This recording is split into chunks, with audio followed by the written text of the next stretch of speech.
Well, Mr. President, what an honor to be here in the White House with you. Second time around, and I think when people look at the first 6 months of this administration, you have had more success, I think, than many presidents in history throughout the term of their entire term in office. A lot of people look at what you've done, though, and they say, had you not had 4 years in between, maybe all this success would not be possible. Do you agree with that? As devastating as the 2020 loss was, as bad for the country as the last 4 years were, do you think you'd be as successful as you have been without the 4 years in between? Well, experience is very important in life. I think talent is more important than experience, but if you can have them both, somehow it's a very good thing. But experience is very important. I think it also helped. It was very bad for the country, but it also helped to have 4 years of horror. What went before me was horror. And by comparison, I think anything looks good. And I don't want to demean what we've done, because we've done a lot of records. But what they've done to our country should never be forgiven. Allowing millions and millions of people to come into our country that shouldn't be here. It's such a big aspect of what we're doing now with the borders. And it could have been so easy. When I gave over the country, the border was great. Now it's better than it was, but it was much worse than it was in 2016 when I took it over. That was a border problem also. But I think when people see the horror show that we had for 4 years, an absolute horror show, they tried to kill, it was almost like they tried to kill our country. And the beautiful thing is now we have the hottest country in the world. You know, I was with the King of Saudi Arabia, the leader of Qatar, the leader of UAE, and many other leaders at NATO. Separately, a whole group, and every one of them virtually said, you have the hottest country in the world right now. And 6 months ago, they also said, we thought your country was dead. They actually thought it was dead, and it felt dead. We had not only no leadership, we had negative leadership. It was a regressive leadership. So I think that probably makes it look good too, but we've done a lot. Well, you know, throughout the 4 years, while you were not here at this White House, I know that there were some very dark times, some times where people counted you out, thought that you'd never come back, yet you're here right now. So in those moments, what was it that kept you going? Why is it that you are back here in this White House now, despite so many people saying it wasn't possible? Well, number one, I saw what was happening to the country. They were destroying our country. They were allowing people to come into our country from prisons, from mental institutions, gang members, the worst gang members in the world, make our gang members look like, you know, nice people. They were coming in at levels that nobody had ever seen before. No check-in, no vetting, no anything, just come into our country and do whatever you want. And we were letting people coming in from prisons. Prisons were opened in many countries. They talk about Venezuela, but it was far more than Venezuela, all over the world. The Congo, they opened their prisons. They emptied them out into our country. And I saw what was happening, and it didn't take long. I saw that they were going to go. I built hundreds of miles of wall. There were little sections that you had to fill in just to close it in. And I saw that they weren't going to build them. And I even called in. I said, when are you going to just put those little sections? Would have taken 3 weeks. And I said, you know, they want to have open borders. And that's what it was. Open borders, no vetting. To me, that's, you know, inflation I've already taken care of. It's so many of the other things. Look at energy, look at fuel, look at this. So many things we've done. But, you know, that's a big job, getting thousands, hundreds of thousands of criminals out of our country, murderers. 11,888 murderers. Many of those people have killed more than one person. Think of it. Murderers kill more than one person, more than half of them. And he let them into our country. It's not even, you know, we love this country. It's not even believable. And I guess it wasn't him so much as people surrounding the beautiful Resolute desk. And I know them all, and they're not good. They're smart, but they're not good.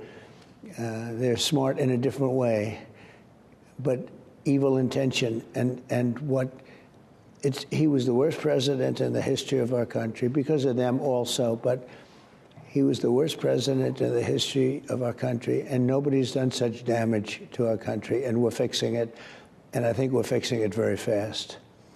Well, we are at the anniversary of your Butler rally, where Eric and I, along with Luke and Carolina, watched on live television as so many people across the country and really the world did when there was the assassination attempt on you. And as we come to this moment, I'm thinking back to what happened right after that. You actually called all of us on the phone. And it was amazing to me that that was what you thought to do, that you wanted us to know that you were okay. And I know that's a moment none of us will ever forget, and I'm sure for you, tenfold. Well, it was unforgettable. I didn't know exactly what was going on. I got whacked. There's no question about that. And fortunately got down quickly. People were screaming, and I got down quickly, fortunately, because I think they shot 8 bullets. And one got me, and one got another one, and one got another one, and one killed Corey, the firefighter, great guy. And, we had a tremendous, massive crowd. Tens of thousands of people were there. And our sniper, within less than 5 seconds, was able to get him from a long distance with one shot. If he didn't do that, you would have had an even worse situation. It was really bad. But he really did his name is David, and he did a fantastic job. It went about his business just about 4 seconds, and that's when it all stopped, and he got him perfectly from a very long distance. So we got a little bit lucky in that regard. There was so much conversation after that, though. You had members of Congress visiting the site there, people really on top of wanting to get answers to that. But I think we still are wondering. Yeah. Do you know, are we going to get answers? Will the American people get answers as to what ultimately happened there that day? So they briefed me numerous times, the FBI, the Secret Service, sort of everybody. DOJ, Pamela's doing I think she's doing a fantastic job. But they briefed me, and I'm satisfied with it. They should have had somebody in the building. That was a mistake. They should have had communications with the local police. They weren't tied in. And they should have been tied in. So there were mistakes made. And that shouldn't have happened. And that building was a prime building in terms of what they were trying to do. So, but I was satisfied in terms of the bigger plot, the larger plot. I was satisfied. And, I have great confidence in these people. I know the people, and they're very talented, very capable. They had a bad day, and I think they'll admit that. They had a rough day. They didn't do a good job. They shouldn't have had anybody in that building. That building was a prime location for somebody that was disturbed, mentally disturbed. And we had, a couple of other events. This is a very dangerous job, being president. I say a race car driver, 1% of 1%, think of that, die. It's not a lot. A bull rider, I think that's pretty dangerous. It's like 1/10 of 1% die. And with the president, it's like 5%. Why didn't you tell me this? I could have maybe made a different decision. But I wouldn't have made a different decision because we're doing so well. The country's back. And it's, as I said, everyone's saying we've got the hottest country in the world. And we've done it when the king of Saudi Arabia told me that was 4 months, 4.5 months. And now it's almost 6 months. And when you think I would have said it would have taken longer than that, but we have been very active. Even doing this interview, I feel guilty because I'm supposed to right now be working. We appreciate it, though. It's, no, we're really busy, and doing a great job. We have other countries wanting to do business with us so badly. They never appreciated it, now they do. They took advantage of our country on trade, on the military, on NATO. You saw I solved the NATO problem last week, and we had every country is now paying substantially more money, like from 2% to 5%, and they weren't paying the 2, but they're paying the 5, and it's over $1 trillion a year. Think of that, over $1 trillion a year, and it's going to make it something. And we got that done, and we have a big voice in NATO now. We had really not much of a voice. With Biden, you had no voice at all. He didn't know where he was. And so we're doing well. The trade thing is going to be very big, and we're sending out letters as we speak. They literally just started going out, and I signed the letters. And it's basically telling countries that we are going to give you the privilege to shop and work in our country. And I think people are going to respect it. You'll read the letter later, but it's a very similar letter, just different amounts, different numbers, different amounts of tariffs. And I think it's very good. And in some cases, we'll make deals. You know, we'll make a direct deal as opposed to a letter. And we've already made some of them with various countries. But it's a tremendous amount of money to this country. We were taken advantage of on trade, and we were taken advantage of on military. We'd protect a country. We got nothing for protecting. We'd spend billions of dollars to protect countries. I don't want to go into the countries, but pretty obvious which ones. And they're friendly, or some of them aren't that friendly. I mean, some of them, we're protecting countries that don't even like us. The whole thing is crazy, but if they don't like us, we'll let them know very quickly. But it's really incredible. The potential of this country is incredible. It's been run very foolishly. It's been run stupidly, so stupidly. And some of the countries are very upset now because they've been taking advantage of us for 30, 40 years. And I had it stopped. I was stopping in the process, and then we had the COVID in the last part of my administration. But we had the strongest economy in the history of our country. And this is going to be better, I predict. This is going to be better. The money coming in, the tariffs coming in, and hundreds of billions of dollars are coming in. They're pouring in. And I had started that. China paid us a lot of money. No other president got anything from China, not 10 cents. And I got hundreds of billions of dollars. And who would have thought, right? Who would have thought? But we took in a lot of money, but the COVID ended it a little bit sooner. And we did a good job with that, but we helped other countries. We made the ventilators. We became the king of ventilators, right? But we did a good job with it. But it was what it was: a vicious, very hard to guard against disease, plague, whatever you want to call it. And I think we saved a lot of lives. Well, you talk about all the money coming into the country, how big, the tariffs will be, and leveling the playing field. You asked to have the one big, beautiful bill on your desk to sign on July 4th. You got it on America's birthday. And I think it was such a huge success for you, for House Republicans, for the House Senate, for the Senate.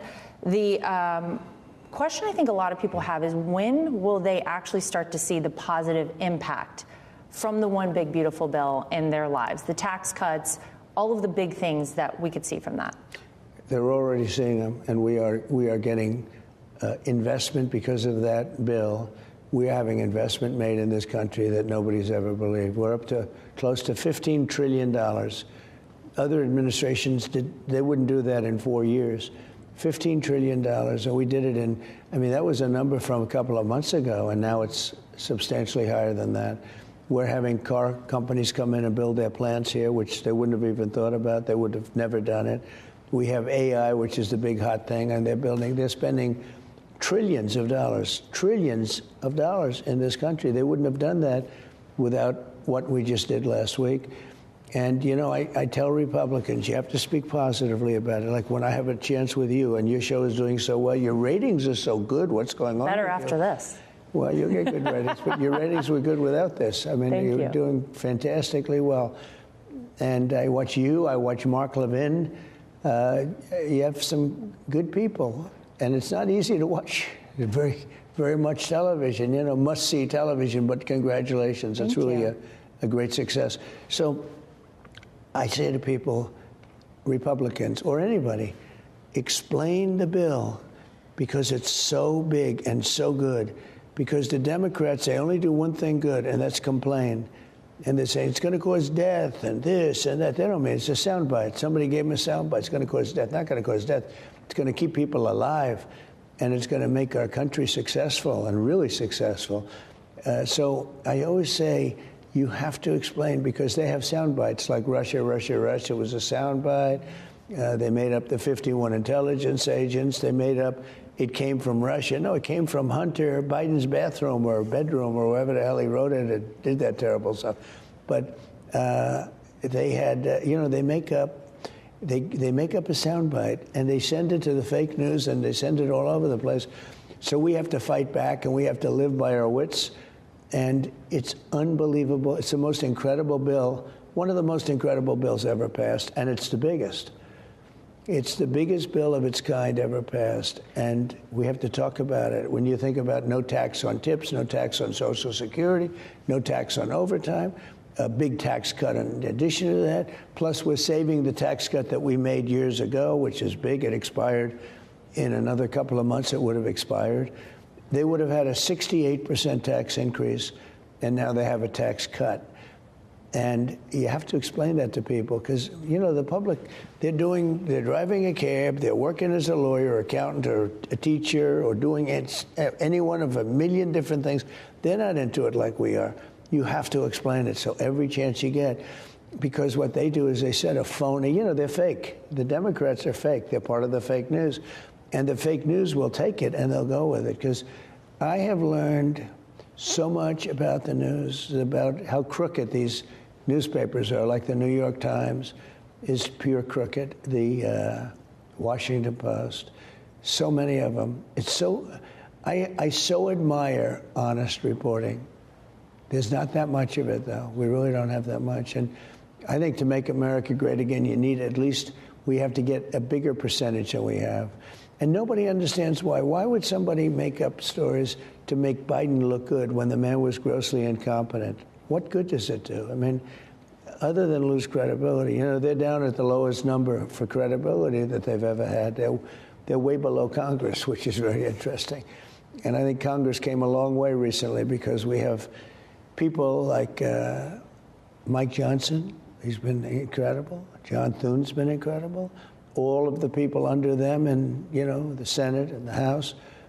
I've gotten to know them really well and maybe better than ever because of this. This was almost an impossible thing to get approved because, remember, you didn't have one Democrat vote, even though these are the biggest tax cuts in history, even though all of the things, it's going to bring jobs, it's going to bring everything. We didn't have one Democrat vote because they said don't vote. And the one thing they do well is they stay together. You're reading stories now that a lot of them wanted to vote for it, but they couldn't. They couldn't do it.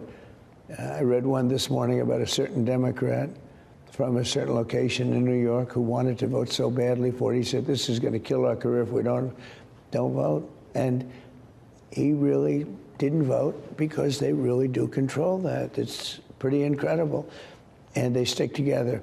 I admire that, the stick-to-itiveness, but at the same time, I would say there's got to be something where when you're doing something good for the country. So we had to get all, because we have the majority by just a little bit, we had to get every single vote. And I guess it was 218 to 2. Think of that, 218 to 2. And that was incredible. That was a House vote. And the Senate vote was, relatively similar. But we didn't get one Democrat vote in the Senate. We didn't get one Democrat vote in the House. And I guess we had 3 votes. You had Rand Paul, right? Terrible. It's so sad. When I watch him and it's so sad because there's never any suggestion about what to do, like, can we do this? They want to go, no. You have a guy named Massey in the House, and we call him Rand Paul Jr. He's just a no vote, automatic no vote. It's not like, gee whiz, fight for something. There's no fight. It was just no vote. I think they think it's good publicity for them. I think they think that. But it was very sad. Susan Collins, as you know, in the Senate voted no. And it's shocking. And so good for their areas. But you got it done. We got it done. No, but when you think that out of all those votes, like in the Senate, we couldn't have more than 3, and we got it done. And in the House, we couldn't have more than 3. The House was 218 to 2. It's pretty amazing when you think of it. You just don't do that. It's almost impossible, and we got it done. And the reason we got it done because it's so good. And remember this, the Democrats wanted to vote for it, most of them, many of them, because it's all good stuff. I mean, it's all lower taxes and incentives and this, that, so many good things. Great on energy, stopping the EV mandate, which, hurts Elon, and, it's too bad. But I told him long before he endorsed me, I said, you'll never be with me because I'm going to stop the mandate, because the mandate said everybody has to have an electric car within a few years. And I said, that's not going to happen, because not everybody wants an electric car. They want to have a hybrid, or they want to have a gasoline-powered car. For whatever reason, they want something else. Electric's like at 7%, and we opened it up to electric, but we ended the EV mandate. You don't have to have an electric car now. But I said, Elon's never going to love this. And I told him before he endorsed me, he gave me this beautiful endorsement. I said, I'm against everybody having an electric car. He said, you know what, as long as I'm on the same footing as everybody else. I thought it was a great statement, but it turned out not to be so, because he was very upset about it. Well, you seem to have a knack for putting people around you who are successful and make you even more successful. I think this has been sort of a trait of yours your entire life. If you go back to the Trump organization, you gave people opportunities that maybe they would never have taken themselves. And I feel like you've often seen things in people that they don't even see in themselves as well. Especially women. You did it for me. Well, I would say that for me as well. But a lot of women. Your cabinet is comprised of so many incredible people, and people that even a year ago, so many would never have imagined, like RFK Jr., who a year ago was running for president as a Democrat. Why do you think you have this ability? And I feel like it has really been to your benefit. Look at this incredible cabinet you've put together. They're all people who are working to make America great again. They've been incredible, actually. The cabinet's been incredible. And I had a lot of good people in my first term. But again, I came here. I had never done it before, and I'm picking people that I never heard of. And I'm taking recommendations of, people that were sort of stupid people, like a John Bolton. He's a stupid guy. Or Jesper, who was terrible. I mean, he was terrible. But I took some recommendation, but overall I got it right. I mean, we rebuilt our military. We did so many great things. But I now know the people. I know them so well. I know them better than anybody. I spent 4 years with. Sometimes you hit and miss, and sometimes you don't. But we had great people the first time. But we have really good people this time, and they get along with each other. They love each other. They love the country, and it's smoother. I think it's smoother. A lot of people thought my first term was phenomenal. I did. I thought, we got the largest tax cut in history, the biggest tax cut in history, the biggest regulation cuts in history by 4 times. Nobody even came close. We rebuilt our military. They gave some of it away to Afghanistan in one of the most embarrassing moments ever. But, we terminated ISIS. ISIS was 100% gone and terminated.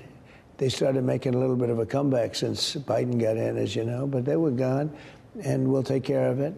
But now we're doing things that maybe are on even a different level. Now it's been, especially this last couple of weeks, has been pretty amazing. This may be a bit of a self-serving question, but how important has family been to you? And I mean, I'm going to say the last 10 years in all of this. Well, like your husband is great. I mean, he's great. Whether he was my son or whether he was an executive, you can't hire anybody like him. He's so good. And he runs the business, and Don helps run the business. And Ivanka is doing a lot of things. She's an amazing person, and she's a little bit involved, when they want words of wisdom or whatever. She did a very good job here. All she wanted to, she could have had any job. I told her, I'll put you at the UN. She would have blown like somebody like Nikki Haley would have gotten blown away by Ivanka. She could never compete with Ivanka, but she did a good job at the UN, but it wouldn't be the same ball game. And I gave Ivanka choices of things that you might have taken and I might have taken, and And all she wanted to do is get people jobs. She said, no, Daddy, I really, and she got hundreds of thousands of jobs for people. She'd go around, worked hard, never got credit for it, but she'd go out and she'd go to Walmart, she'd go to ExxonMobil, she'd go to all these big companies, and she'd get people jobs by the thousands. So he'd get, just added up to, I mean, I could tell you what the number is, but I don't want to say because nobody would believe it. But she worked hard and so competent, and she did a great job. Never, if I were a Democrat, she would have been a legend. You all would have been legends, but I think you're legends anyway, if you think about it. You wouldn't be doing any better. Now it's somehow there's a different mindset. But the kids have been amazing. I have really, really good kids. Well, some people have called you the bodyguard of Western civilization. Yeah. How do you feel about that title? Well, I understand what they mean. It was going bad. We were going bad. This country was going bad. And I don't know that we would have had, when the King of Saudi Arabia talked to me about how we have the hottest, he said, your country was dead. We actually thought it was dead and gone.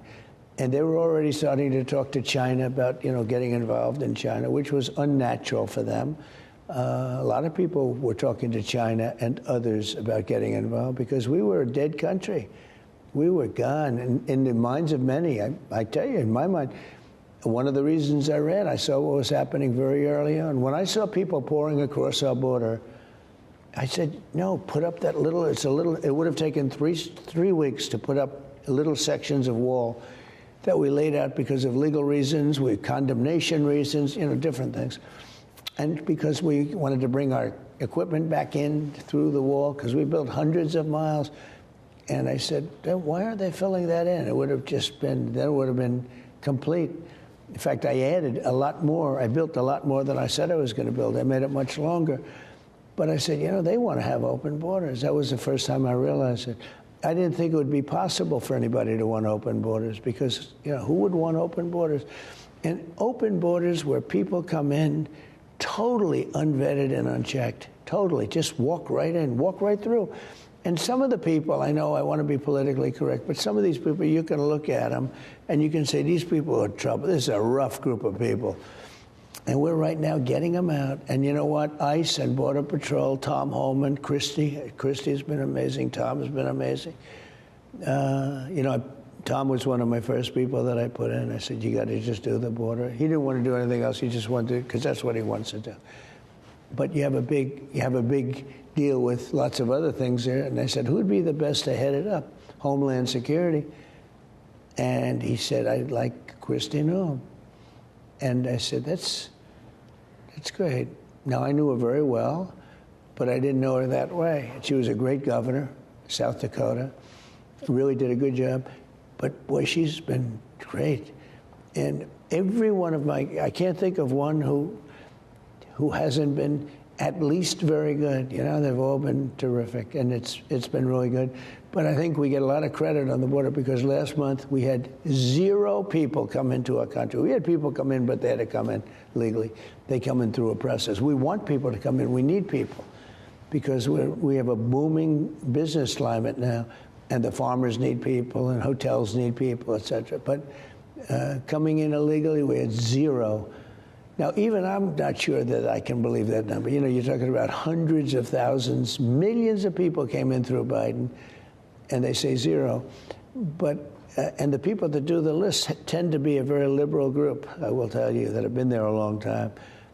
And I said, I'll accept it. But it was close to that number. I'll tell you what, they said 0, and I'm going to take it, but it's hard to believe that it's 0. You're talking about hundreds of miles of border. We've done a great job. And the problem with doing a great job that fast is people forget, Last time I did a great job, we had a border problem, nothing like it was this time. But we had a border problem, and I solved it in about 4 weeks. And I'd make speeches and talk about the border, and my people would say, sir, you shouldn't even waste your time. Nobody wants to hear about the border. Now it's starting to be again. You don't hear about the border anymore. We did numbers that were unbelievable, and I almost can't talk about it because nobody wants to hear it, but it was a big problem. But we do have a different problem. We have to get the people out that came in that that are really bad, because we have some bad people that came in. Just to wrap up here, you're talking about people not remembering. I don't think anyone will ever forget President Donald J. Trump. But when history looks back on this time in our country, when history looks back on you, how would you like to be remembered? A good person, but a person that saved our country. I really believed our country was going down for the fall. I don't know if it ever could have come back. It was very close to the edge. And I really would like to be known as the man that saved our country. Well, I think you've started off on the right track there. So far.